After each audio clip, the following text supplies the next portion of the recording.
It was supposed to be the log home of her dreams. I don't even want to show you some of the maintenance work. But she says she was left with a money pit. It's unforgivable. You might be surprised. Homeowners like you could be vulnerable too. There are no building codes in the town of Cabot. There are codes and standards. They just don't apply to single-family owner-occupied dwellings in Vermont. Correct. Don't miss what Jennifer Costa discovered. How does the state prevent it from being a death trap? Watch No Standards, Monday on the Channel 3 News at 5:30. First in News. Building codes, they're designed to keep us safe, right? Well, new at 5:30, Jennifer Costa discovers how a lack of standards could put your family at risk. Jennifer, what's this all about? Well, you imagine building your dream home only to have it crumble before your eyes, and you're left footing the bill with no real recourse. That's what one Vermonter told us happened to her. I have to say the foundation is about the only thing that's holding up. Lolly Arena spent more than $250,000 on a house that's falling apart. In, out, up, down. It's splitting all over the place. This one's off, that one's off. We were skeptical that a 7-year-old home would deteriorate so quickly. She invited us to Cabot to see for ourselves. It's rotted. What is this? That's the piece. A piece of rotten wood, a shim really, shoved under this post to compensate for exterior beams she says a contractor cut too short. She also showed us huge cracks in the logs. This big chink in it. Strange buckling, poor supports, and flimsy floors you can see through. Not right. It's unforgivable. Lolly blames a builder she claims cut corners. You can see the daylight. When problems started to pop up, she hired a log home inspector. His report backs up a lot of her complaints. Yeah, this was my original worksheet. Lolly called a lawyer and quickly discovered home building is a game of buyer beware in Vermont. He called me back. He said, I could take your $4,000, but quite truthfully, there's no laws here to protect you. Then she remembered our story from this summer on crooked contractors. In that report, we told you, unlike electricians, plumbers, and gas and oil technicians, builders are not licensed or regulated in Vermont.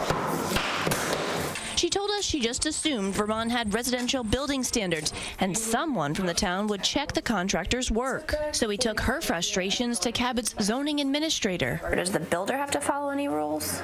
There are no building codes in the town of Cabot. To build in Cabot, you only need a local zoning permit and a state wastewater application. Anybody can build their house if they want to. And when it comes to safety and workmanship, Nobody comes back and checks. No, local builders have been reliable, responsible, and you know who's building your home. So we haven't had a need for that at this point in time. We get complaints every year. we discovered almost all of Vermont's cities and towns lack residential building codes. Single-family owner-occupied homes, for the most part in Vermont, are not regulated. Period. State Fire Safety Director Michael DeRozier tells us Vermont does enforce building codes for commercial properties and multi-family rentals with 3 or more units, but stresses there are no statewide building standards for single-family homes and no real recourse for unhappy consumers. He says to be effective, towns just can't add building codes. They need oversight too. Routine inspections to ensure those codes are followed.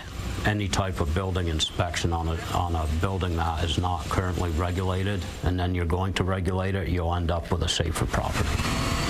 But it's unclear to us whether most municipalities would have the cash to pull that off. As for Lolly, and I've been throwing money into it since I got it. He too could not help and referred her to the Consumer Assistance Program, where she did file a complaint. She tells us that went nowhere. They even use pieces of wood in here. It's not fraud because the contractor did the work. She's just not happy with the quality. So it seems Lolly is stuck with what she calls a money pit. From what I can gather, it won't fall down. However, it's going to be a lifetime of repairs and maintenance.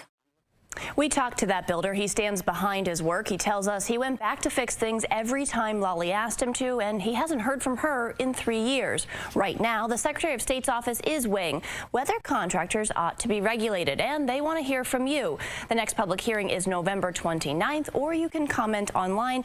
We've posted the link on our website. The review panel plans to make its recommendation, Eva, to lawmakers in January. All right. Thank you, Jennifer.